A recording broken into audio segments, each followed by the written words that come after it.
Christmas. Merry Christmas and Happy Hanukkah and whatever celebratory sense of what brings wonder and a sense of possibility and warmth to the human heart. Thought I'd talk a little bit about Christmas because, well, I'm a happy grandpa and I've got two wonderful grandchildren now that make me understand, help me understand what I call generational optimism.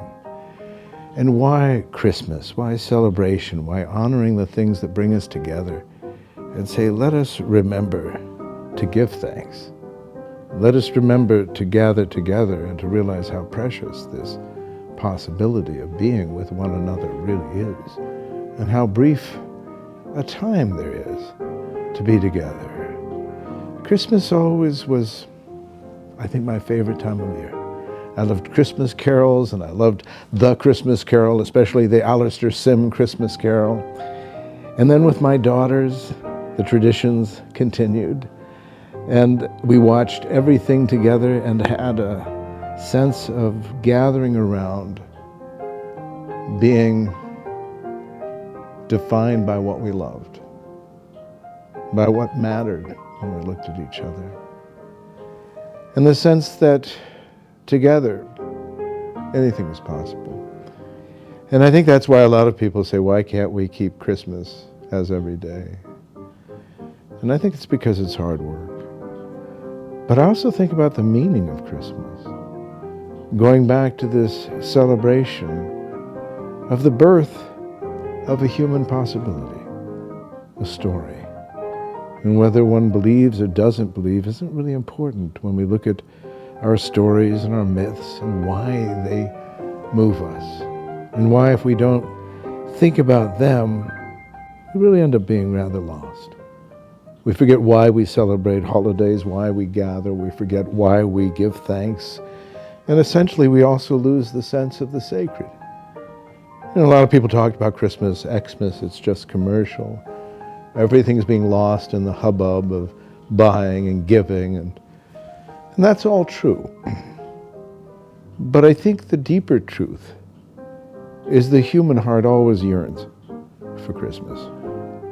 It always yearns for a sense, and I say that metaphorically. I know there are people who have had bad experiences with Christmas, but it's that feeling though. And I always liked it that we took the Christmas tree from the Vikings, and that it was, if we think about it, the gathering around the Christmas tree, the Christos as the living tree. And the reason it was decorated and ornamented was to celebrate, like the stars in the heavens, that this living tree sparkles with the delight of the eternal. And we gathered around the tree as we gather around the tree now.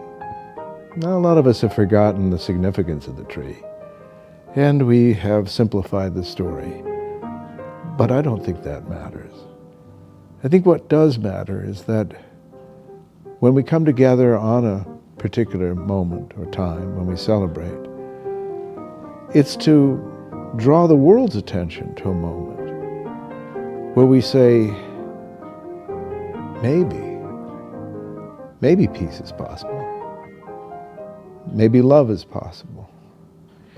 And I look around at my family and I think, it is. So let it begin here. I wish you a very Merry Christmas, and for you to hug those you love, to wrap your arms around what you think of as precious, and to fill your heart with the wonder of things. Only you can give yourself permission. And I can't imagine a more beautiful Christmas gift to give yourself than the living tree saying, you too are one of my ornaments. You too sparkle with eternal light. So trust it, and trust this holiday night. Merry Christmas.